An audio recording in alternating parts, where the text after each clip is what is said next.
Two-factor authentication 2FA adds an extra layer of security to your Kraken account. Follow these steps to enable it quickly and easily. Step 1. Log into your Kraken account. Access the Kraken website and log in using your credentials. Ensure you are using a secure connection. Step 2. Navigate to security settings. Once logged in, go to the account settings by clicking on your profile icon. From there, select the security tab to find the 2FA options. Step 3. Choose your 2FA method.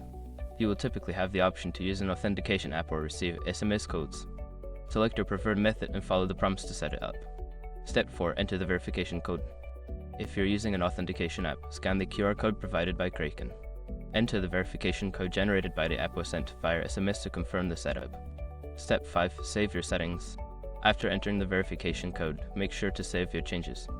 You should see confirmation that 2FA is now enabled for your account. By following these steps, you can enhance the security of your Kraken account with two-factor authentication. Always remember to keep your authentication method secure.